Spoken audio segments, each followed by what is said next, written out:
Hello, beer friends, and welcome to the Third Pint Theory podcast. Kia ora. Kia ora, Martin Bridges, co-host and beer bigwig. Thanks for joining us in your for people watching on the means of YouTube with your epic shirt on. It becomes you actually. Nice look. Yeah. Yeah. It's nice. It's one of the few. I wish more breweries would make long sleeve T-shirts. Yes, this time of year is. That's a good point. I always hold this with you. Good point. And before I forget to introduce myself for any first-time listeners, it's Michael Donaldson here, editor of Pursuit of Hoppiness, and I would say Pursuit of Hoppiness. I think it's going to be a little bit of a subject to discuss as we preface this week's guest interview. So we've got on the show today, I want to say, hopefully people know Greig McGill. And if you don't, you should, because he's a bit of a legend in the New Zealand beer scene. He's sort of way more influential than his profile might suggest. I think that's fair. And I don't think it's because he runs a smallish brewery called Brewaucracy, or that he's in Hamilton, which. And I don't. We're not mocking Hamilton, but Greig himself sort of said in this interview that it may not have been the best place to set up a brewery. Yeah. I think it's always interesting because people of a certain age, like yourself and myself, who were kind of involved in the New Zealand beer scene in the, I guess, early 2000s, kind of 2007 onwards, probably all would know of Greig. Yeah. He was well-known across the beer scene at that time. Probably in recent years, as I guess the beer scene has got bigger and more fragmented, individuals within it are not as... Yeah, that's a fair point. Common. Yeah. And so, this is a really good chat that you did down in Hamilton with Greig. And a lot of it, and why I say we're going to talk about Pursuit of Hoppiness, a lot of it is around the SOBA years, which again, for anyone kind of new to this, the Society of Beer Advocates. And they did many, many good things in a sort of not quite 20-year existence. I think they 2006 to about 2022 or 2024. I can't remember when they folded. But, they've left a real legacy in the New Zealand beer scene, not the least of which is the Pursuit of Hoppiness magazine, which is currently under my guiding hand, and which I think I hope will last long after I've been and gone. But I'm merely the caretaker of the flame. And it's pretty amazing that this group of people started a publication and that it has been going, we're now 18 years old. Still a print publication, which is pretty cool. So, yeah. So, and you were involved in the early days as well, Martin. Yeah, I wasn't. I was the first Auckland regional coordinator, I think is what we called them when, because SOBA started in Wellington, because that's kind of where the epicenter of the New Zealand craft beer boom of kind of that late noughties. Definitely, it was, and so it all started down there. But I was kind of patient zero in Auckland. Yeah. Yeah. And I mean, for people who are not familiar with SOBA, it did a lot of amazing things in terms of, as its name suggests, it advocated for beer, but more specifically for good beer. And there were a lot of really important people in the New Zealand brewing scene who were involved in its formation and drove it along. And there was a period there in the 2010s where it was, it was quite a robust, strong, nationwide organization, with hundreds, maybe even into the thousands of members. I think it might have got to about 1,500, I'm guessing, at its peak. And it was doing, but there was the legal case against DB over the trademark for Radler. And that got on the news, and so it was very prominent for quite a while, and I think as you'll hear in the interview, certainly my view is that it has left a significant legacy. Not just the pursuit of hoppiness, but also a number of breweries that wouldn't exist if the brewers had not got their start in the SOBA National Homebrew Competition. There's events like the upcoming Winter Ales Festival in Wellington, which started as a SOBA festival, and so I think. I think the home brew thing, that's a really good point. Matt Smith from Brave, I think he came through that. Jamie McQuillan at Cell Division. Trying to think who else off the top of my head. There was a bunch. I remember because I was involved in helping with the National Homebrew Competition for a number of years, and we always kind of joked about when people won a bunch of medals, is like, okay, so when are we going to see them start a brewery?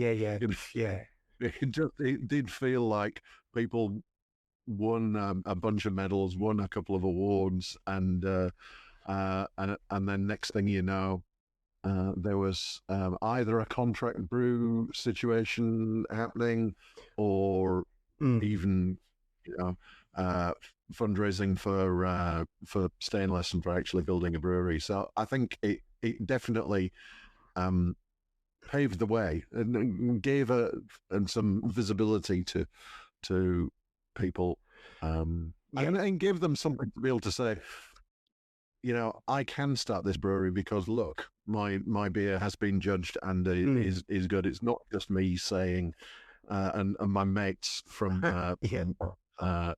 saying that my beer is good. These highly qualified judges, and we did have some really good judges. Yes.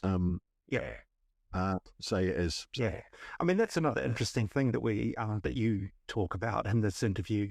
I mean, there's a lot of subject material. We're not just SOBA, but the commodification of hazies, New Zealand's kind of standing in the global brewing world, for want of a better description. Greg's pretty experienced and judging on the international stage, and the way he talked about like that whole thing. Sometimes he'd go to these things and feel like he was with royalty, and then just finding out they're just like all the rest of us in some ways, like that whole thing. Like there's no need for anyone from New Zealand to feel inferior about what they do on a compared to the rest of the world. I thought that was a really interesting kind of insight. Yeah, I also thought that kind of his take on New Zealand hops and how New Zealand breweries are so much better at getting the best out of New Zealand hops. So that I thought was an interesting take, because we know the popularity of New Zealand hops globally now, but it's interesting to hear a brewer's take on and an experienced judge's take on the fact that New Zealand breweries know how to get the best out of them. Yeah. Look, I think that's probably enough of an intro because it's a reasonably long interview. So we should probably cross over to the. I can never say this. Brewaucracy.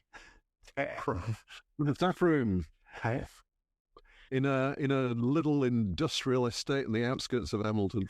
Yeah, the city of the future, as you note. So yeah, we'll cross over to that interview now. We'll see you on the other side. Oh, cheers. Cheers, Martin. Good to see you, Greg. Yeah, it's been a while. Oh, it has been a while. But you've kind of been a bit broken, incapacitated. Yes. Stairs, my evil nemesis. Yeah, like Daleks. That's right. Anyway, I'm very happy to be here at Brewaucracy in the lovely city of Hamilton. That might be going a bit far. Welcome to the city of Hamilton. City of the future. That's right. So we're here to talk about stuff. And you and I have known each other a lot of years. Oh, no. I got here in 07. I arrived in 07. So it would have been around that time. Yeah. Like pretty much. I thought it was before SOBA started, so I thought it was around. Okay. So I arrived at nearly 20 years. Nearly 20 years. I remember turning up to beer festivals and working and getting excited with we worked together on Richard Emerson's stand at one of the Ellerslie things. At the Ellerslie thing that was in the horse stables. Oh, so everything had a background note of horse urine. Yeah. I just remember Richard being as angry as anyone I've ever seen because people just kept trying to blatantly break the rules on how many things. And he'd tell them 1,000,000 times, I can only serve you 2, and they'd get angry at him. And he's like... And I remember that was the festival where, like, pretty much the first person in came up to me and said, "What's your strongest beer?" Yes. Yeah, things have changed. Or have they? We still get that question in here at least once a week. So probably we were just saying off air that we met through, apart from at Richard Emerson's stand at the New Zealand Beer Festival, through SOBA, the Society of Beer Advocates, of which you are an esteemed founder. For my sins, yes. Yeah. So how did that come about? I blame 2 people for that. Well, actually, there's 3 people. So one was a guy called Rob. Do you remember Rob Owen? Yes. Yeah. So absolutely. Rob had been trying to get something going similar to Camera down in Wellington, and with a great passion and a great fervour. And I was a bit worried at the time that because he'd just basically nicked their logos. But Rob was a great believer in let's just do it and we'll ask for ask for forgiveness later or something. Yeah. Whatever the phrase is. And I was much more trying to do it properly and make something that would last. And I'd run into Luke, our mutual friend Luke Nicholas, up at one of his tours that he was running at Steam when he was brewing all the Cock and Bull beers there. And we'd met online and sort of corresponded, and he liked that I'd get fiery and angry at things that needed to be changed, and I liked his beer. So we got hanging out, and Luke sort of said, what we really need is some pull from the customers. And I said, well, this is what this guy Rob down in Wellington's been doing, and Luke had heard of that. And then I think Kieran Hazlitt Moore and Stu McKinley were also involved at that time, and they were trying to get something fomenting rather than fermenting, and Luke suggested that we all start talking. So I think because I was nerdy, I'd set up a mailing list, and that was kind of why people say, "Oh, you started it," but I think I was just the one that really had just didn't give up. I was dogged about getting it going. Yeah. And so I sort of helped corral all these people. I'd just been involved in setting up something even nerdier, which was the Waikato Linux users group. And my friend Craig Box had done all the grunt work. He was basically the me of the WLUG. And so I blatantly stole all the hard work that he'd done and applied exactly that hard work to getting the what became SOBA going. And it was a great group of people at the time. Everybody was really keen to make something happen. Everybody was quite time poor, so it was incredible that we managed to get it off the ground. But I remember we had help of, Colin Mallon let us have the first meeting to decide what we were going to do at the Malt House. Neil Miller, may he rest in peace, was there, and was it him? No, it wasn't him that came up with the name. It was Brendon Miller, if I remember. Was Brendan? I've forgotten Brendan's last name. So have I. Yeah. I know exactly who you mean. I can picture him right now, but I can't remember his surname. No, I haven't. If I remember, I will put it in the show notes. Yes. Sorry, Brendan, if you're watching this. Haven't seen you in ages. Would love to have a pint. But yes, so there was a large group of people around the table. There's probably some people I've forgotten. I think Fraser, who was involved with the Malt House and was running Bodega at the time, was there. And I remember he bought a bottle of Stone Ruination that he shared with us all, which was quite game changing. And yeah, it was very noisy. We struggled to be heard, and I think we never really got much done at that meeting other than the name and sort of some vague things scrawled in a notebook, which I found the other day. But yeah, we ended up just doing what we often did and drinking too much beer. And from that came a great organisation, because I think at that time, the sparks of a craft beer revolution were happening. There were beers were starting to appear, but they were in very limited pockets. Yeah. You could list on the fingers of one hand. Yeah, I mean the places to go, and everybody who liked that sort of thing went to those places. Yeah, and to give you an idea, I think Three Boys had literally just started. Croucher had just started. Hallertau was about to open or had opened. I can't remember. So it was just that little sort of very first, because Epic was just in the process of starting, so there was that sort of first wave, if you like, of New Zealand mainstream craft brewing, should we call it, because, before that there'd obviously been Max and the odd little brewery around the country, but yeah, it was Emerson's, but it was that first wave where it started to feel like a movement rather than just a few people brewing in isolated bits of the country. And what it needed was, as you say, something from the consumer side to give customers something to latch onto. Yeah, we wanted to give them the knowledge that they needed to not feel excluded. We wanted to make them feel that craft beer wasn't a snobby thing, that it was just an evolution of flavour. And I don't know if we ever communicated very well that it was also the way that beer was before the serious industrialization of it. It was, there were 200 and something breweries everywhere, and you would go and get your pint from your local one. But instead it became, well, we all know what it became, and might be dangerously in the process of becoming again, but that's a whole other argument. We might get to that. We might get to that, yeah. So I remember it was very Wellington focused to start with. That's probably because that's where most of the people who wanted to do any work were. I was the only one that wasn't sort of from Wellington, and I was the secretary at that stage, and I was running that from Hamilton, so that was most of the grunt work, as in doing, sending out all the things. So I just remember it being a stressful thing, and I was always behind, because I'd be like, I'll do them all this weekend. And of course, everything was pen and paper and sending it out by the post those days. And, if only we'd built more online stuff, but that wasn't a thing then. Not at the time. No. And of course, Luke was nominally our president, but he won't mind me saying, he did bugger all. He was... Well, you kind of had a brewery to build. He even said to me, look, I'll do this on the condition that I don't really have to do anything, but I'm happy to be the figurehead.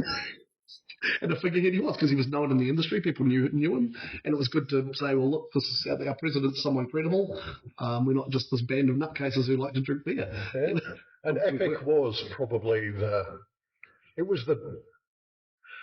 loudest of those breweries. Not necessarily the best, although it made really good beer. I think it was probably the best with my awards. But it was certainly the most visible and the most noticeable. Yeah, I think Luke really, from his time in California, had brought that American attitude to New Zealand brewing. We're the best, we're the biggest, we're the loudest, and he acted like it. And it was great. It gave the scene the energy that it needed, I think. Absolutely. I think I was going to say it's what it needed. So, SOBA, the Society of Beer Advocates, was a great name. You say that was Neil's contribution? I can't remember if it was Neil or Brendon. If I had my old tatty notebook here, it would have told me. I didn't know we were going there, so I didn't bring it. But yes, I actually, one of the last things I did for Neil was I scanned that and sent it to him because he was writing a historical piece on it, which I think got published in Pursuit, so it's probably still there somewhere. So it kicked off and grew into a movement. Yeah. And I took on the Auckland coordination at some point. That's right. We became regional. Yeah. And I remember we used to have kind of like monthly meetings and Craig Fitzpatrick, who is still running Fitzpatrick Brewing just outside Tauranga. Hi, Craig. I haven't seen you for ages either. No, I haven't seen you for ages. Used to drive up from the Bay of Plenty to Auckland once a month to sit in Galbraith's or whichever one, because we only had like 4 beds. Well, we used to go to the Shakespeare because the Shakespeare made good beer at that time. Yeah. And he would drive up, and we would have a bunch of people. What SOBA went through a big growth, the beer festivals, the homebrew competition. What do you think made it work at the time? I think it was, I often wonder if SOBA did anything or whether it just was riding a wave that would have happened anyway. I like to think it did something because then it wasn't a waste.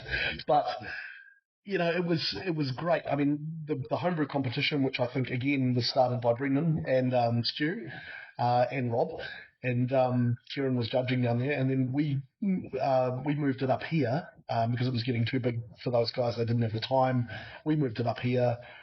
Phil automated it all, and it became a real nationwide thing. With live tweeted results, and we turned it into a really cool thing. Yeah, and I think that helped grow because we'd get a discount with your membership if you signed up and if you wanted to enter the homebrew conference. So that helped.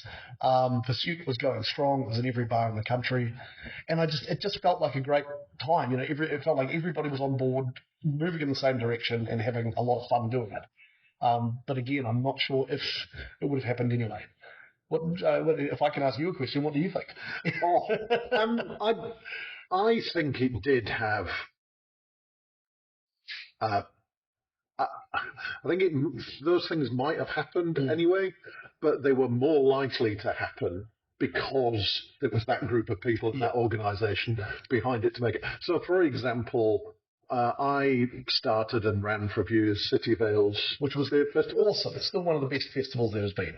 Thank you very much. And I had a great time doing it. But I could only do that because I had SOBA underwriting it and resourcing it and giving me access to people who could volunteer and so on. So I think the fact that was there helped those other things exist. Well, that's good to hear that because I have in my dark moments wondered if there was any point to it, but yeah. So because a lot of things that are still around. So obviously SOBA is no longer around, and we'll talk about that in a minute. But a lot of the things that came from there are still, Pursuit probably being the biggest one. Pursuit of Happiness, which my podcasting partner Michael Donaldson is now editor and owner. The Winter Ales Beer Festival, which we featured with Dave and Denise on the episode recently. Was a SOBA festival. But I really must get my entry sorted for that. And also, a number of breweries were started by people who did well in the SOBA National Homebrew Competition. That is true, yes. So I think the legacy of SOBA is huge. And you, as one of those original founders, should take a huge amount of pride in. Well, I feel better now. Thank you about it. Because I don't think the beer scene in Aotearoa would be what it was if SOBA hadn't been there. Okay, well that's good to know, and you probably are right. I've never been one to blow my own horn, and I don't like assuming that things wouldn't, that I made a difference. But the fact that you think I did really makes me feel good. So. Yeah. So having said that, where did it all go wrong? I don't know if that's for me to say. I told you a little story off camera, which is probably on camera if you want to edit it in. Not going to do that. I don't think.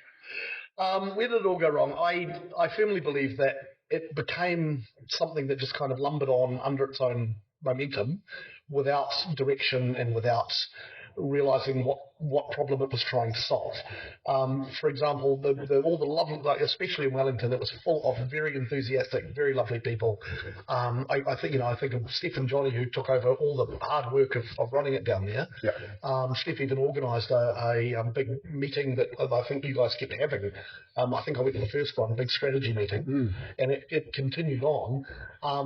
But I think, and I said this to her at the time, it felt a bit top-heavy for what it needed to be. It always worked well, I thought, at a grassroots level. But she was right in that it also needed to have some more organisational structure and definition around it. So I think that perhaps just the ingredients were wrong or the combination was wrong or something. I don't think it ever really focused where it needed to focus, which was, I still can't walk into a pub in Te Kuiti and buy a decent beer. Or maybe I can. I haven't been through for a year or two, so maybe it's better now. But I do think that what we needed was more evangelists, if you like, out in those small communities. I look at what SOBA in Hawke's Bay did. They were amazing, and there weren't that many of them. But just with those guys there, they started up a bar and now 2 bars. They really promoted the ones that did exist. They were tireless advocates for any beer that was being made in the Hawke's Bay. They just really, really promoted it. Another one that was sort of contrasting but similar attitude was with the guys down in the Deep South. And they were just so passionate about homebrewing. And so they kept, they really kept the spark of the homebrew thing alive. So I guess where it went wrong was we didn't harness enough of that passion, enough of that enthusiasm, and we didn't continue to focus on growing beer. We just sort of sat on our laurels and this is cool, now we can just sit back and drink beer. But we also kept running the organisation. So we either needed to do more or quit. And I think the decision to quit was the right one. Yeah, I think so. I remember I had a conversation with people. I think it was around the time of probably the 10th anniversary maybe, or not long thereafter, as I said, that we should declare victory. Yeah. Have an enormous party. Drink all the funds. Drink the funds. And kind of do a mic drop and we're done. And I absolutely, and I think it was you and probably others kind of persuaded me otherwise because they said the regions. And I absolutely right. I said we won because I can walk into any bar in Auckland, or not quite any bar, but I can very easily find good beer wherever I want to. And that was what we said, and what certainly when I joined, that was what I was passionate about, was I want to be able to go out and get a good beer wherever I am. Yeah. But I don't need to go to Te Kuiti all that often, and so therefore I didn't see that, and so and I think that's a relevant view. But yeah, I said that we should have just gone big party. We're done.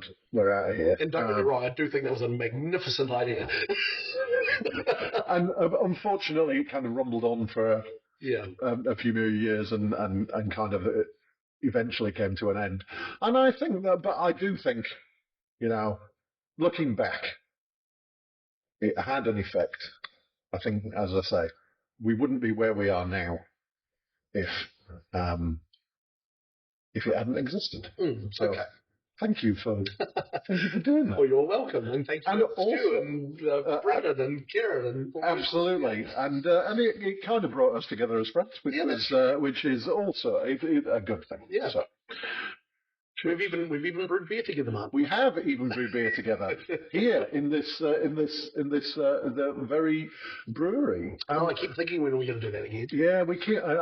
We must just put that in the calendar. Yeah. Let's just put it in the calendar sometime. Yeah. Anyway, talking of this brewery, let's talk about this brewery. Sure.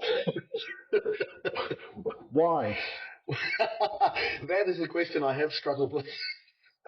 Why did you start a brewery? Most of the things I've done in my life, I've done because I was very passionate about the thing. I wanted to do the thing and be good at the thing and, turn the thing into a part of my life. This was different. This was a reaction against what I had been doing. I'd been in IT since I left school, basically, and I just said, this is definitely time for a change. I was burned out. I was down all the time. I was actually working with a great group of people at the University of Auckland, and I thought, well, if I can't be happy in this environment, then it's me. It's not this, it's me. And I needed to do something else. And I thought, well, what else can I do, though? That's all I'd ever done. And Phil and I had Brewaucracy going as sort of a joke, a hobby that paid for itself, we like to call it, where we were contract brewing out of Shunter's yard. Yes. But it was never supposed to be serious. It was just even Pete used to say, well, you guys actually going to brew anything this 6 months? And we'd brew every so often and we'd release it, and that would get drunk, and so would we, and that would be the end of it. There was quite a few, and this is a link back to the SOBA and the National Homebrew Competition. There were quite a few people who that is the way they started. Yeah. They made a beer. They did well in the SOBA National Homebrew Competition. They found a brewery that had some capacity, and they contract brewed a few batches. Some of those didn't go anywhere. Some of them turned into... One became Deep Creek, one became Brave. Yeah. So that's like it's... Yeah. It could have led to things, and for you, it led to this, and it was Phil again that pushed me. He basically said, well, look, I was like, I don't know what I'm good at. And he goes, well, your beer's good. Why don't we actually do this properly and build a brewery and get a tap room attached? And of course, at that time, we still thought we'd be selling into a market that has largely disappeared or has been dominated by a few people who really have a lot of skin in the game. So, fair enough. But two things we shouldn't have done. We shouldn't have built it in Hamilton. And that's not... I need a kind way to say this, because I don't think it's Hamilton's problem. Hamilton has a very interesting culture. It is... beer is just a thing that they drink. Nobody seems to be particularly passionate about it. And the 200 or so people that are either here or at Bootleg every week. Right? So Fraser owns Bootleg, and he and I often joke that was it a you weekend or us weekend this week? Where did they go? And we just really struggle to grow that pie, and I think a lot of that has been dominance by one particular operator who owns most of the bars in Hamilton. Really does cookie cutter them. They're all the same. They're all tied to DB, so we don't even get the good meal. you might want to edit that out. That's a bit unfair. I'm just saying we had to be, at least Lion can acquire a good brewery occasionally and make their own beer nicely. Doesn't taste like bananas. I am going to get in so much trouble for this. Anyway. You know me, I've never not been opinionated. This is why we're here. Yes, yeah. Good. I really wish I hadn't said that. Sorry, DB. It won't be the first time I've been in trouble with you guys. But yeah, it's unfortunately Hamilton's become a bit of a bland place for beer lovers. There's a few really cool operators, like this last place. It's a great music venue, and they've really cared about putting a lot of interesting stuff on their taps. The new Hamilton Hotel in the theatre has got a great range of beer on. There's all sorts of stuff that hidden around, dotted around. But there's just nothing. If you try to go out for a good night in Hamilton, you really struggle to find a place that's got great beer. It's a little sad. So we perhaps came into a market that we hoped we could change or could make a difference. Unfortunately, we don't have the kind of money that Good George has. And they are the ones that have possibly made a difference. But even then, their beer has not taken over the town either. No. And they've thrown everything they can at it with all their marketing and all their resources. They've thrown everything. And there's still just too many places that are DB tied and will always be. So that's sort of a regret. I wish we'd gone somewhere that was a little more open to change. And maybe it is. Maybe we just need to think, maybe we need to play a longer game. I wonder whether you're being a little hard on yourselves and hard on Hamilton. That I don't think anywhere at the moment is particularly open to anything. The at the moment is a very good point. Of course, because when we started this, we certainly didn't see COVID being 2 years away, 2 years around the corner. Yeah. No, there's no way we could have planned for that. We had a completely different business model involved, as you can't probably see on camera. But the tap room was originally constrained by that fence that runs around it, because we thought we'll never have more than about 20 or 30 people in here, and we'll be selling most of what we produce out into the trade. No, now we sell almost everything we produce in the tap room, and we'll have 50, 60, 70, 80 people in here on a good day. And that's great, but we've had to find places to put them all, which has sort of compromised how we run the brewery and so on. So it's not the space that we wanted, but it is a space that I love coming in here on a Friday afternoon in winter when it's cold and we've got the heaters on. It's cozy in here. It doesn't look like it being a giant warehouse, but it's actually a lovely place. And I see all these people happy and drinking something I've made. That has been the best part of it. And that's sort of why. That's the why of why did I do this? Yeah, I know. I agree. Yeah. I think, look, I don't come down here all that often because it's all the way down here. It's in Hamilton and it's a distance. But the times I do come in here, I am constantly not surprised but happy that there is such a great vibe, very dog friendly. Oh yeah. There's everybody. There's a real mix of clientele. It does feel, although you say it's kind of the same 200 people or wherever that moving around. It feels like there is a real mix of people in it, and considering it is a giant warehouse in an industrial estate in on the outskirts of Hamilton, it has no right to be as welcoming and as fun as it is. No, we don't have a beer garden. We're not, there's no nice outside place. In summer we can suffer because of that, but we absolutely love our customers. Like they are.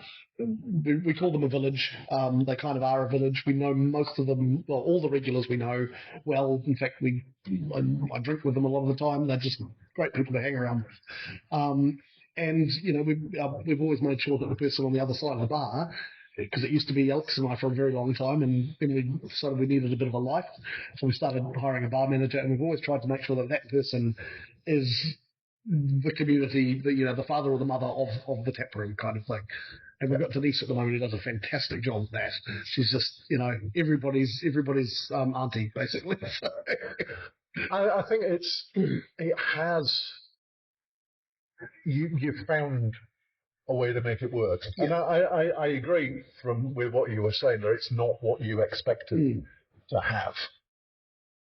But I think that is as much a result of the changes in the market now, because when you started this place, everybody was there. There were a lot of breweries being set up, and they were all aiming to get product into supermarkets or product into other bars or whatever.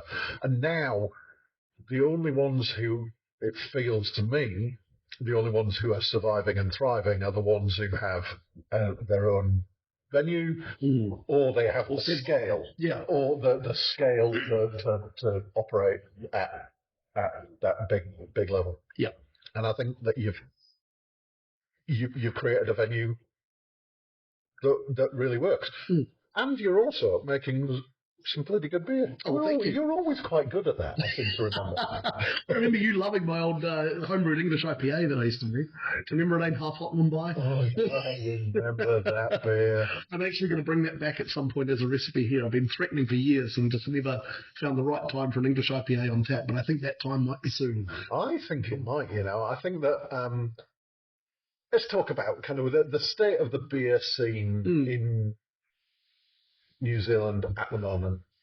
Because you have opinions. I do have opinions, you've noticed. Yeah. Let's talk about kind of the way things have changed. Let's say the lifetime of SOBA.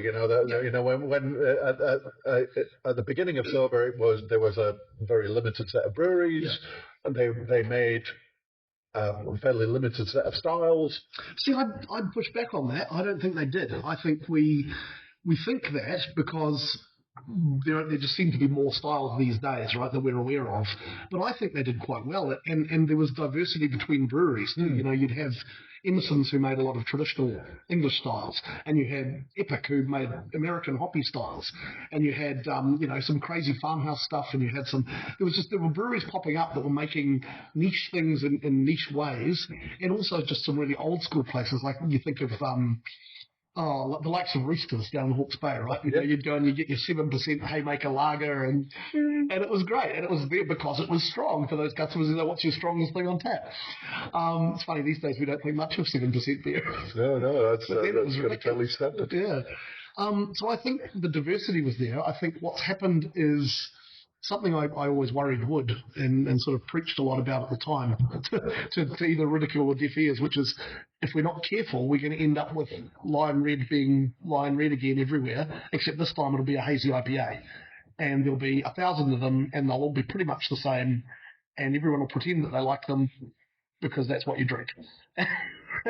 And I hate to say it, but I feel like that's exactly where we are. I think that the diversity has dropped off. You can still find beers in any style you want in New Zealand, or just about, but you can't go to the supermarket and find them. You can't go to your average bar and find them. If you go to your average bar that might condone or might condescend to put 5 craft beers on, you'll have 3 hazies, a pilsner, and maybe a stout, or a lager, or something else. There's not the diversity that is being offered to the customer in general has shrunk, and that really disappoints me. And it's not the brewery's fault, because they have to do what the public will pay them to do, and what the public are paying them to do is make haze and lots of it. I think what annoys me is that people are pretending they like it. Maybe some do, maybe there are. I can think of one particular brewer who definitely does love it, and he's not making it up at all. He genuinely loves it, thinks it's a great style. Most of the others I know are very much, it pays the bills. It's interesting because I have opinions about hazy beers, as anybody who knows me knows, and I actually am feeling a little bit optimistic that we have come through the peak haze. Peak haze is the thing that gets thrown about. Yeah. I don't think it's not going away. Oh, it'll never go away, and nor should it. No. Don't get me wrong. It was a new thing. New things are not bad. I don't mind them staying. What I don't like is when there's 5 cats and 3 of them are a thing. Yeah. And I think we're still kind of there. I've been to the States a lot over the last few years, and I've noticed that it's definitely fallen off there. Right. All you hear about is haze, but you go into a bar and now there'll just be 1 or maybe 2, and it's not quite as bad. Here we're still in that, the places that have to play it fairly safe are still playing it safe with a lot of haze. And I don't think that helps the consumer. I don't think it helps anyone. It's not really. I don't think it's giving people what they want. It's giving people what they think they want, or what they say they want, and it's not giving them any opportunity to expand. And I think there is a role for the producer there to try and steer that. Too often we say, we just have to do what the market wants. But we're part of the market too. We can help shape it. Yep. And the way we do that, coming back to SOBA, is we educate. Yep. We tell people, there's more to life than this. No problem with you drinking your haze, but try this. Yeah. I do think I feel like I'm seeing more pilsners. Definitely. I feel like okay, maybe some of them are actually called IPAs that they're calling West Coast pilsners. Yeah. But I feel like I'm seeing that. What I have think that we've lost is a lot of the sours and fruited sours and so on. It's kind of feels like we've kind of moved away from, apart from some of the crazy Duncan's Three Sisters smoothie sours Yes. and whatever. Although here in Hamilton, we're very lucky. We've got Karamu. Absolutely. And, Daryl's doing incredible work despite, health challenges and all the things he has to deal with. He's making these and his focus is on old, traditional. If it's not done by 300-year-old monks in Belgium, he doesn't want to do it. That's not true at all. But he's he's very passionate about getting things right and doing them well. And his beers are next level great. I agree, but I don't think those are anywhere. Are going to get anywhere near the mainstream. It kind of I do see them on tap a lot. Okay. 16 tons. 16 ton of friends of the show. Yeah. Yeah. So I think as long as we can get those, I don't think they're ever going to be part of the mainstream. But as long as we can get them, then I agree. So I kind of share your concern that haze has become the new lion red, but I do see green shoots of other things poking through. Well, obviously, both you and I would be delighted to see a return to kind of traditional English style. Get some more ordinary bitters and stuff. My handful over there has got cobwebs on it. It's a challenge. But I have this year seen a couple of milds, a brown ale. A golden mild even. A golden mild, which was really good. I really enjoyed that Shufty Badge. I just really wanted it on cask. Yeah, I know. It just, you can see what it wants to be. Exactly. And we were just in the Auckland tap room this weekend, and I had a little glass of that along with their, award-winning World Beer Cup winning sour that they have. Amazing. So I think it's interesting that where styles are and where you touched on you going to the States a lot, and I remember you've done quite a bit of judging in the States. Tell us a little bit about that. I know you're sort of retired, but I'm sure people would love to hear about what have you judged? How did you get involved in it? And the bit off the back of that is how do you feel New Zealand beers compare at that global level? So I guess I'll start at the beginning. So I got involved in that thanks to Graham Mahi and Kelly Ryan. And part of that was from abusing my power while running the SOBA National Homebrew competition. I appointed myself a trainee judge and put myself on the table with who I thought were the two of the best judges there, and also Jeff Griggs at the time. So I got to learn from some of the masters. I've never done BJCP. I've never done any of the professional training or anything like that. I'm an absolute, I was doing a podcast for another friend earlier this week, and as I said to him, I'm a complete fraud as a judge. I've got no official qualifications, just a decent palate, and I know how to use it.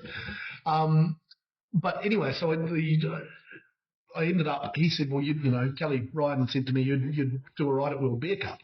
And I said, that sounds like, climbing Mount Everest before I've climbed Mount Kakapuku.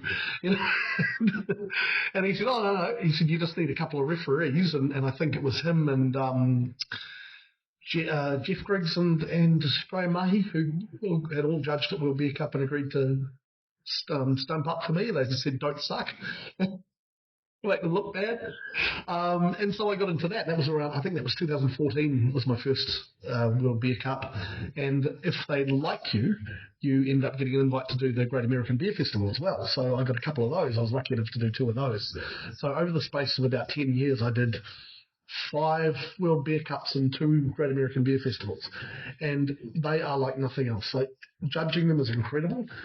You will be sitting at a table with absolute beer royalty from all around the world at World Beer Cup. Well, even GABF, they have some internationals, but you sit down with I don't want to drop too many names, but it's just incredible the number of people and the talent that you sit with, and after you get over being starstruck, because you go, I'm just this little nobody brewer from New Zealand and I'm sitting next to Tommy Arthur, you realise that, hey, we're all doing the same job, we've all got roughly the same palates, we've all got some blind spots and some super sensitivities, and you just start focusing on the liquid in front of you. And you very quickly realise that even as much as we all look up to the American scene as sort of what led the world in craft beer, you realise that they have just as much faltered and not great and aged product come across judging tables as we see in New Zealand. But also their gold medal stuff is absolutely next level good. And, if you get to judge a medal round right at the end, you're just sitting there going, well, these are all incredible beers. How can I possibly decide that one's better than that one? But you have to. And luckily, you've got some real talent around you to help you come to that decision. That's the judging side of it. In general, comparing the scenes is tricky. I think America being bigger and having much more competition and much more pressure to be good, the standard is higher than it is in New Zealand. I think the education levels are higher there too. People really know what they want. They've honed their palates over a decade or so. Their meeting places, either the great local beer bar or some local brewery, they really are turned on to great beer and mediocre beer. So especially in a place like San Diego where, you can't trip over without hitting about 3 breweries. Yeah, you're banging your head on 2 on the way down. And you trip over because you were drinking at a third. But the quality there is just like nothing else. It's just, I don't think I've had bad beer in San Diego or even ordinary beer. I've just had nothing but excellent beer. Whereas I think in New Zealand we try a lot, and we haven't had the pressure to hone our beers yet, and a lot of us haven't travelled or haven't tasted some of what's going on in Belgium or what's going on in the US, and we haven't necessarily dialed in our palates to know that is what a great example of that style is. And this is why I think every brewer should judge. Every brewer should exercise their palate, because you can't make a world-class beer without tasting a world-class beer. And that's it. I don't need the competitions because I know what judging's like, and I know that it is quite fallible at the end of the day. Yep. You've got humans, you've got palates, you've got someone woke up with a cold, someone else had just had a coffee that they forgot they shouldn't have had, someone else smokes 6 packs a day. And somebody had an absolutely stunning beer the one before. Right, and now everything looks terrible. Because it is a very hard thing to do, to shift your brain out of that. Yeah, I think if I cared more about marketing, I would enter every competition I could and just try and get as many medals as possible to put on the packaging. But given we don't package, it's very hard. I have to send kegs. And because we're small, I need those kegs because I can sell them. So I also like that we're a little bit under the radar like that. But getting back to the question, I really think, I don't want to say the American scene's better because it isn't. It's just been more honed under fire, under battle conditions. And I think New Zealand is where America was 7 or 8 years ago. And we've got some really great beer here. It's very rare now that I walk into a brewery in New Zealand and don't have excellent beer. And that's great. I just think that their excellent beer is better than our excellent beer because it has to be. And they possibly have more of the excellent as opposed to the good. Oh, yeah, that's exactly right. Yeah. I think part of the issue as well is our geographic difficulties in that it's bloody expensive to travel. It is. And it's expensive to drink. It is expensive to do anything. It's expensive to exist. Yeah. I absolutely agree with you that one of the ways of improving our local beer is for brewers and drinkers to travel and try beer in other places. But you can't just do that. It's harder, and I think it's harder for us to do that. Yeah. Because we are so far away from anywhere, and it's expensive to get anywhere. So I think I agree with you that the general standard of beer in New Zealand is is good. It's been quite a while since I was in the States, but they were absolute shining lights. And I still think it is the place, as you say, to which we look. Yeah. You know, we look for trends. Well, they started it, and they're really good at showing off about, you know. I mean, and they were copying other scenes when they started. You know, of course, it was built by them travelling and going, all we've got is Bud Light, and I've just been to Belgium and I've had these incredible brews, you know, these incredible sour, funky things, and I'm going to come back and make those. Or in the case of Sierra Nevada, I've been to England and I've drunk pints of bitter, and I just want to do that. But I'm going to make it bigger and hoppier because that's what I do. And they're going to we're going to brew these ESBs of which there's only one in England. But we're going to create an entire style out of it. I know. It's funny. I've actually judged with John Keeling from Fuller's, and there's a story I can tell you off camera involving Shane from Steam and him and I too. But that's for another time. But so John has very strong opinions on ESB, but not on enforcing it, and it's because of him that Fuller's never really pushed or tried to litigate or stop anybody calling their beer ESB. Yeah. He just wanted them to know that if they did, that theirs was the original, and it came from there, and that's what it was. But you know, my interaction with him was during judging a flight of ESBs, and it was a case of none of these people have ever had one, have they? No, or the only ones they've had have been imported examples that have been badly treated on the way over. Sedation soup. And we've got this really kind of caramelly thing. It's like, no. So no, that's really cool. I think I would love to the opportunity to judge at that kind of level,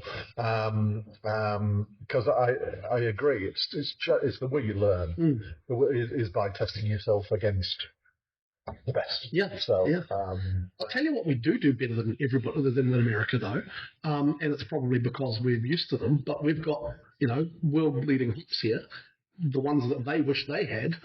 We have them fresh. We know how to use them, and they are fantastic. I can count on one hand the number of great New Zealand hopped beers I've had in America. Admittedly, one was probably better than anything I've had in New Zealand, but that was just one. Here, if we make a New Zealand Pilsner and we hop it properly, and it's this big bright Brewaucracy thing, it's like nothing else. It's heaven on earth. Over there, it'll just be dull. It just won't be that exciting, and it's not the hops because they get there fresh. And I've rubbed them in breweries over there, and they export very well. They just don't have the experience in using them that we do. So I think we're better at that. And I also think Gladfield Malts has had a big part to play in New Zealand. There's definitely a malt character that we have here that isn't in a lot of American beers. And I think as much as we don't always lean into malt as an ingredient the way I think we should, it's definitely noticeable. Like you can tell, that was made with Gladfield. And you go to the States and you go, I love the malt in this, but it's not the same. It's different. I think that there is a kind of a homogenization of malt in the States that possibly. Whereas in New Zealand, we have Gladfield's an amazing local producer, but also a lot of imported English malt. So I think that there's probably more characterful malt, whereas in the States it's too raw. Yeah, and it's all made exactly to the spec because that's what it's. It was largely prototyped for Bud Miller Coors. And they demand it to exactly that spec. And I'm sure that there are craft malts. Oh, there absolutely are. I've been to one of them. But we possibly don't see that. And I say. There are many reasons why at the moment I wouldn't be all that keen to go to the USA. So, can't imagine. But I miss the ability, the opportunity to try American beers because I think that they still do produce probably the best in the world in their areas. Well, I don't want to downplay the lunacy that's going on over there, but honestly, as a traveller, you probably won't notice. Like I was there under both the toddlers regimes, and I can't say I noticed much difference. Day-to-day stuff is pretty much normal. Travelling in and out is pretty much normal. I don't know how long that will stay that way, and I have heard the occasional horror story, but I haven't seen it. Yeah. But no, that's really interesting. There's one thing we're getting. I'm keeping an eye on the time. Yes, but there is one other thing that I want to touch on because you've been ahead of your time in many ways. I know where this is going. But you were quite possibly the first beer influencer or beer-fluencer, shall we say? Yeah, you were doing beer reviews on YouTube. I was years ago. I can't even remember why. I think there was a particular beer, and these are still there, which is my embarrassment. I keep meaning to take them down. I keep forgetting about them. I'm sure our listeners will be able to search. I'm sure your view counts will now start going up again. They can see me when I had hair. And no beard. So there was a particular beer, and it was largely a marketing product from a lady who I remember meeting at a beer festival, and she'd produced this particular beer. And I took it home and I tried it, and I sent, she wanted feedback, so I sent her feedback and I said, look, this is really not good. It's massively oxidized. It's actually brown when you pour it out. It was supposed to be a nice pale yellow and so on. And it was named for a hop pun, and there was no evidence of hops even being involved in the production of it. So I sort of, laid it out. I was not an asshole about it. I was doing it in a kind way, but not lying either. And she messaged me back and she said, I'm really sorry. She was lovely. And she said, look, I'll send you some more. I should have said, no, please don't. But she did send me some more. And I thought, well, okay, that's fair enough. I'll do a quick review on camera so that, she knows I'm actually drinking it. She can see the product. And if I'm talking shit about the colour or anything like that, it's because she can see what I'm talking about. And I think that might have been one of the first ones we did. And I just drank that and talked about it and ended up posting it on YouTube because I thought, that might be a fun thing to do. I hadn't ever uploaded anything to YouTube before, so that was the thing. And it just started to become one of those things I'd do. One of the ones that I got a lot of comments on was Joe Wood sent me a bottle of beer with no label on it. And he said, oh, no, I did have a label, that's right. But it was wrapped. And he said, pour it out and just tell me what you think it is when you taste it. So, again, I did it online. And I said, oh, this is what I'm tasting. And I remember I just had Rogue's Morimoto Imperial Pilsner, which came in one of those lovely ceramic bottles. A friend visited from the States and bought it for me. It blew my mind. It was so good. And so that was probably stuck in my head. And I said, look, this isn't really a thing. This is a made-up American style, but to me this tastes like an Imperial Pilsner. I said, look, I'll go and get the bottle. And I came back and I was like, oh, sure enough, that's exactly what it is. And so everyone thought I was some kind of tasting god because of that. It was because I just had something similar and it was stuck in my head. So that one blew up a bit. And, I can't even remember what else we did. We ended up doing some with me and Phil and Graham Mahy sitting around in the yard and just drinking beer and talking bollocks and filming it. Sort of before podcasts were a thing, it was almost like a podcast. Yeah. And it was before, and now you've got people on Instagram and I believe they're on TikTok. I don't know. I don't know what it is. Well, I know what it is, but I don't partake myself. My brother-in-law, sort of ex-brother-in-law now, it's complicated. My good friend, Luddy, he's always sending TikTok things, and I'm just like, I wasn't aware you turned into a teenager. He's 5 years older than me. But so I think, would you do it again? No, probably not. I don't. For a start, I've got a face for radio as we film this, and it always felt a bit narcissistic to me to do it. It was just something that I was doing because it was fun, and I don't know what prompted me to put it up for other people to see. And even now, knowing that it's there, I'm cringing a little bit inside, It's just, I don't know, it was a part of life and I was in a certain mood. I think it's interesting. So I find it interesting to hear other people's views on beers that I have experienced. So I think that's why I'm always interested in That is a good angle. I actually like, because I was just thinking the opposite. I don't watch them. I don't watch people reviewing beers because I'm like, well, what you're tasting isn't necessarily what I'd taste. This is just your opinion, and I can't be there and share it with you. So it almost is alienating to me. I'd rather sit around with a pint and talk to you and let's talk about the beer. But yeah, your angle is a good one. I think so. I think it's because, as we were talking about in terms of the judging, people are different. And so I sometimes like to hear what other people are thinking about beers. But I think I've done a couple of Instagram reels of testing beers that I've been said. They have not gone viral.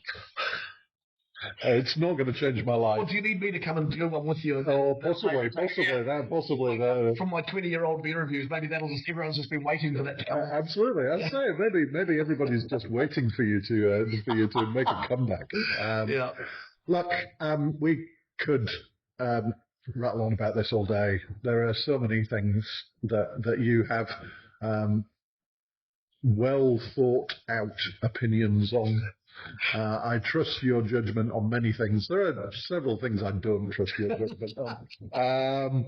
But I do trust your judgment on most things when it comes to beer. And it has been awesome chatting with you again for the first time in a while. Good to see you, Greg. Good to see you too, Martin. Right. Call it there before that was good. Did you like that beer? I did like it. It's a little bit of a fucking. I know, right? I work hard on that. Okay. Brilliant. I hope you've got all the way to the end of that. If you're at this point, you've got all the way to the end of it. Because I think that little snippet towards the end, Martin, where you talk to him about his very early YouTube career as a beer reviewer. And you can still find those videos. I think you just search Greig McGill YouTube and he'll turn up. But when I started, getting interested in beer and writing about beer, I found those videos to be quite compelling. Like I thought Greig, I thought he was just some sort of magician in terms of, he just got up there, poured the beer, drank it, said what he was thinking. And it was all sort of so straightforward, but like actually quite professionally done for given how many years ago. It's like it had to be 15 years ago, or so I and it's interesting to look back and see some of the beers that were getting reviewed. The old Liberty Alpha Dog was one of them. Remember that? Yeah. I missed those beers. Yeah. Yeah. So so he was a guy, as we said, quite rightly living in the city of the future because he was ahead of his time in so many ways. Definitely. Yeah. And I keep saying that you should do them again. Yeah.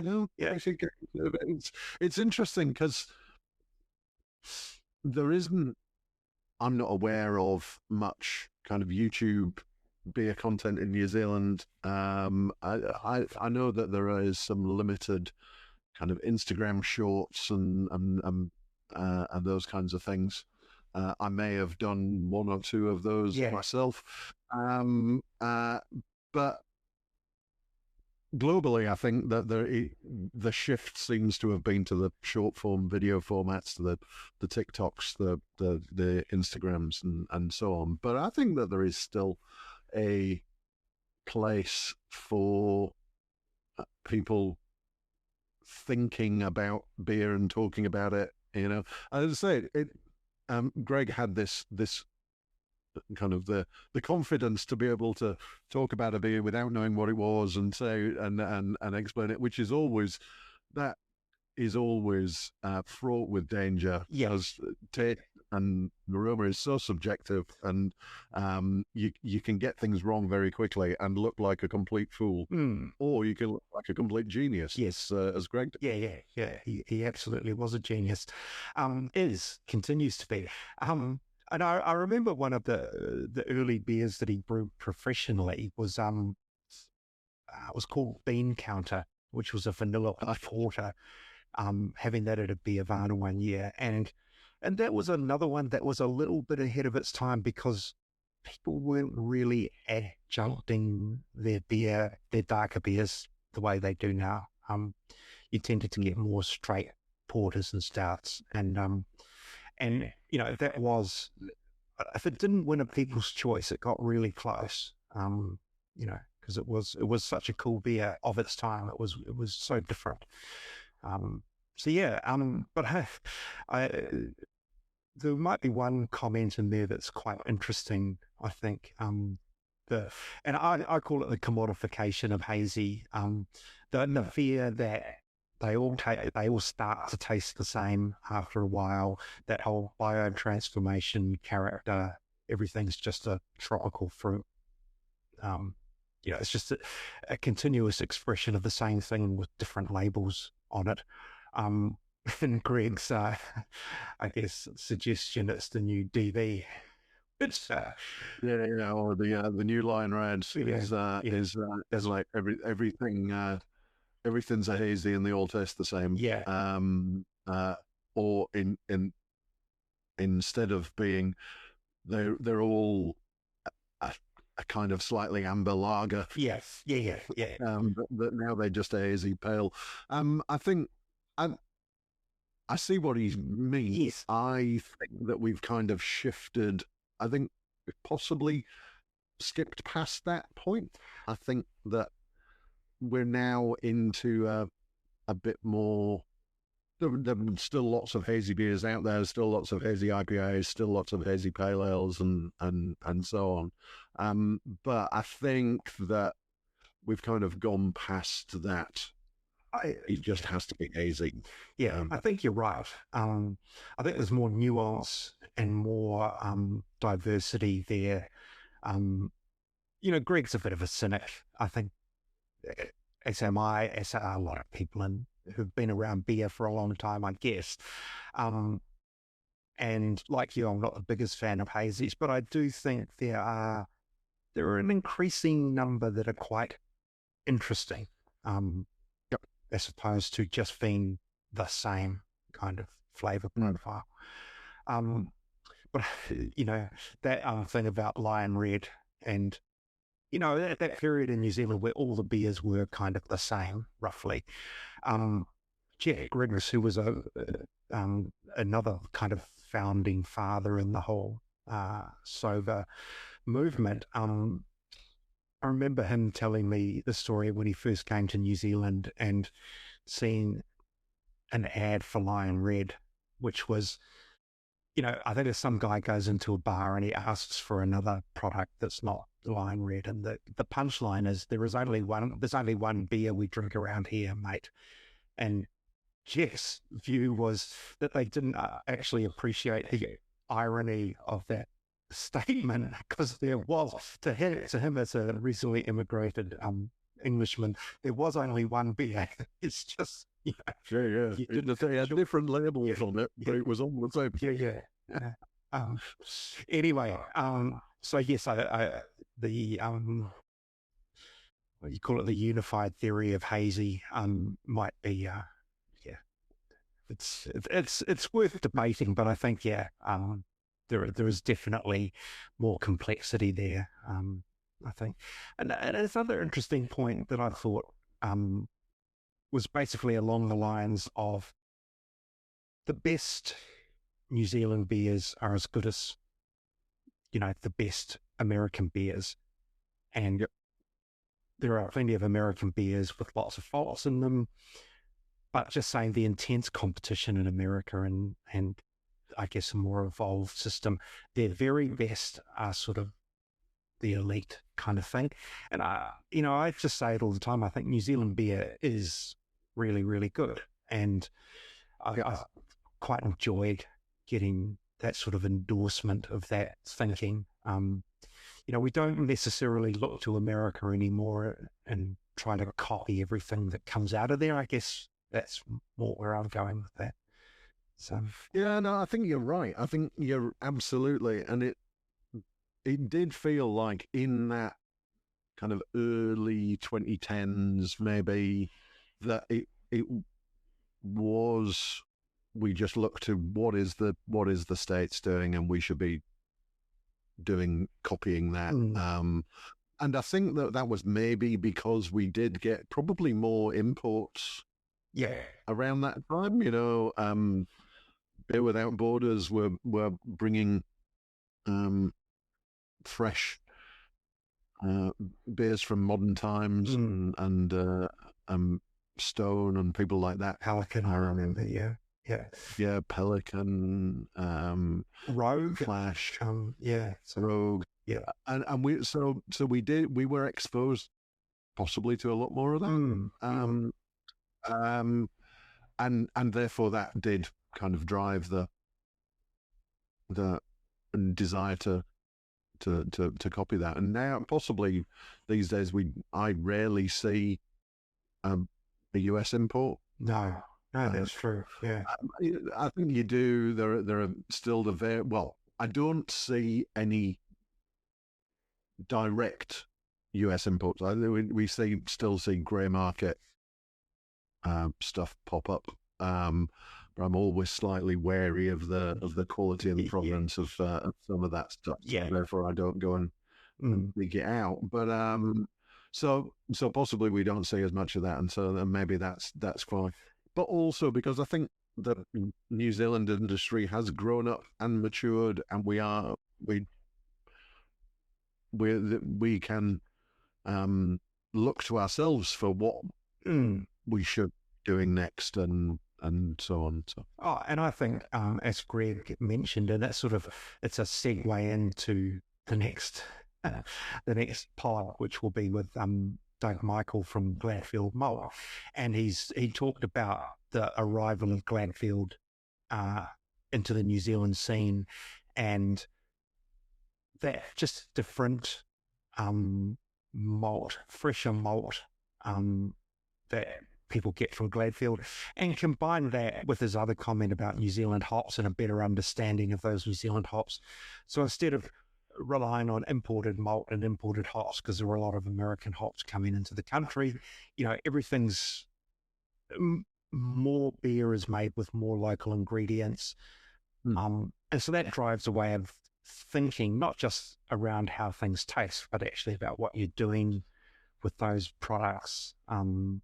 You could add to that yeast now with froth tech. So it's a sort of quite a self-contained industry in many ways. So there's not necessarily the same need to look outside. We're wavering off the central premise of this spot. It's our show. We can do what we want. Absolutely. All right. Hey, well, thank you again, listeners, for joining us. And Martin, we'll do it again in a couple of weeks with Doug from Gladfield Malt. Yeah, that was a really great chat. So that'll be a good one. It will. Recorded, edited, and produced by myself, Michael Donaldson, and Martin Bridges, the Beer Bigwig. You can find past episodes on Spotify, Apple Podcasts, YouTube, and all the other podcast platforms. If you've enjoyed this episode, remember to subscribe so you never miss an episode. And please leave us a comment or rating. It really helps other beer lovers find the show. You can also find us on socials. We're third.pint.theory on Instagram and at thirdpinttheory.bsky.social on Blue Sky. Don't forget to check out what we're up to outside the podcast. You can read my latest articles, reviews, and news in the Pursuit of Hoppiness magazine at hoppiness.co.nz. Plus, you can sign up to my weekly beer news email, Friday Night Beers, at hoppiness.substack.com. And if you're a brewery, bar, or restaurant owner looking for help with making the most out of craft beer, you can get in touch with me at martin.bridges@beerbigwig.com. I can help you with beer lists, events, tastings, or other ways to help you make better beer decisions. Finally, if you're interested in sponsoring the podcast or advertising, or you had any other suggestions or questions, drop me an email at michael@hoppiness.co.nz. Until next time, keep your glass full and your hops fresh. Ka kite anō.